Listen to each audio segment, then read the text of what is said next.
Molt bona nit a tothom, molt benvinguts. Avui parlarem de llum, d'horitzons. Ens trobem aquí per parlar del futur dels nostres fills i filles, per divisar una mica l'horitzó dels propers 10 anys de la seva educació. Per tant, avui explicarem l'horitzó 2030 que ha preparat Sant Miquel dels Sants. El nostre horitzó es pensa, treballa i està en sintonia amb l'Agenda 2030 de l'Assemblea General de l'ONU. Formar persones íntegres, honestes, equilibrades, reflexives, de mentalitat oberta, solidàries i emprenedores. Unes persones que vegin en la recerca una de les millors fonts de transformar el món, de fer-lo més humà, més pacífic. Unes persones que vetllin per la salut del nostre planeta. Unes persones que siguin bons comunicadors i unes persones que els moguin el plaer del coneixement. Com tindrem l'oportunitat de veure al llarg de l'acte, el nostre objectiu està basat en coneixement, persones, entorns d'aprenentatge i estructures.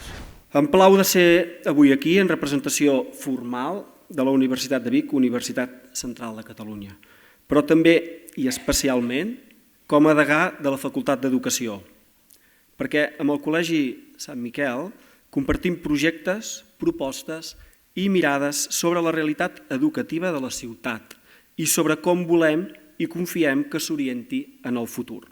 Voldria felicitar tota la feina feta en aquest plan, en tot aquest decàleg del que heu elaborat i anomeneu com a Horitzó 2030. Treballar per objectius, treballar amb un pla estratègic que ens està fent mirar el futur de l'escola a 10 anys vista, crec que diu molt ja de l'escola i de la manera de treballar que teniu. Sant Miquel dels Sants és evident que té un planter molt bo d'alumnes, al qual jo crec que esteu fent una feina espectacular. Estem molt orgullosos que una de les escoles que lidera i és una punta de llança del nostre projecte sigui l'Escola Sant Miquel. No hem d'oblidar que els nostres joves i infants, aquells que han de protagonitzar el futur, hauran de tenir sobretot, valors, un sentit crític i ser persones plenes d'aquests valors humans i ètics. Si no, aquest horitzó no s'haurà aconseguit. Tenim molta feina, molt il·lusionant, la farem i la farem molt bé. Com a alcaldessa, que una escola faci aquests planteigs de futur és un orgull, vol dir que pensa i reflexiona cap endavant. Per tot això, jo només puc felicitar l'Escola Sant Miquel perquè ha sigut capaç, i ja porta temps fent-ho, capaç de seure's, reflexionar i fer aquest pla estratègic. Un pla estratègic que ho ha fet amb tota la comunitat educativa, des dels pares i mares, des de tots els professors i també dels alumnes. Tot això demostra la maduresa d'aquesta escola, el director ho deia, més de 150 anys d'història, però que fa molt temps que treballa per l'educació. Que les coses estan canviant és un fet. Com podem traçar el camí si no coneixem l'objectiu? I encara una altra pregunta. Ens haurem estat preparant per unes professions que encara no existeixen? Quan siguis gran com jo, podràs ser agent medioambiental a l'escola. I què vols dir amb això? Què significa ser agent medioambiental? Doncs mira, els agents medioambientals som una comissió de nens i nenes que tenim com a objectiu aconseguir que tothom porti esmorzars sostenibles. És a dir, que siguin respectuosos amb el medi ambient. Vull que el meu país sigui tolerant amb les idees dels altres, obert al que passa al món, dialogant, solidari, acollidor, que entengui la pluralitat com una oportunitat per construir una Catalunya més forta i millor. Vaig néixer a l'Índia, a Peoba, un poble del Haryana, i fa 12 anys que amb la meva família vam arribar a Vic. He estudiat sempre al Sant Miquel, i el català és també la meva llengua de formació, però a casa parlem en panjabi. Amb la llengua ens entenem i ens integrem allà on vivim. Un dels neguits que se'ns planteja als pares pel que fa a la preparació acadèmica dels nostres fills, a part del fet de l'assoliment d'uns nivells de coneixement, és que què passarà quan els nostres fills surtin de l'entorn segur i conegut de l'escola. Hem de sumar entre totes per acompanyar els nostres fills a crear una societat encara més justa i que preguntes tan doloroses com les que sovint hem de sentir ens transformin simplement en un somriure. Des de fa bastant temps que em considero feminista i la violència de gènere, els micromasclismes que patim a diari, les diferències al món laboral o la bretxa salarial em fa pensar que moltes de les desigualtats que patim es podrien millorar a l'escola.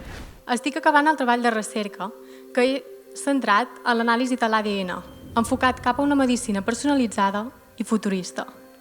A través de l'escola m'he pogut posar en contacte amb el Barcelona Supercomputing Center i realitzar allà la part pràctica del projecte. Potser que tu i jo ho provéssim, ben valents, lletra per lletra, des del nostre raconet. És cert, la poesia ens ajuda a expressar el que pensem i sentim. Volem viure en un món en pau. És un dret universal. L'educació és l'única solució.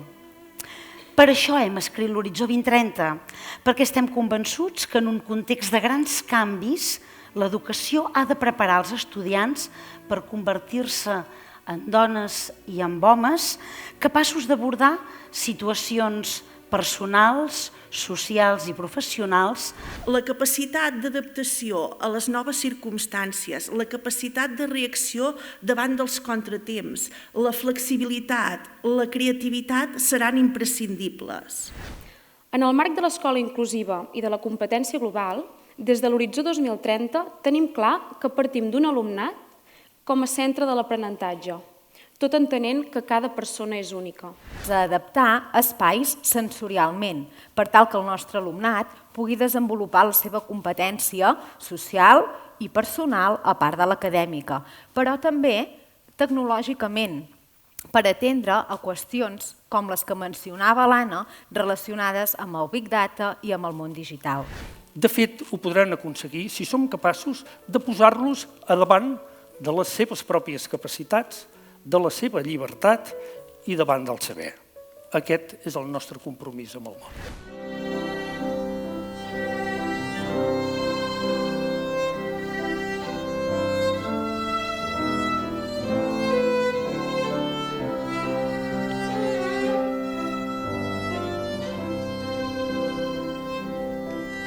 No et refusis a cap dels horitzons que et criden. Quan tornis, tot serà més assenyat i digne. No hauràs oblidat res. No és més lliure qui oblida. Però duràs les mans plenes de llum fresquíssima.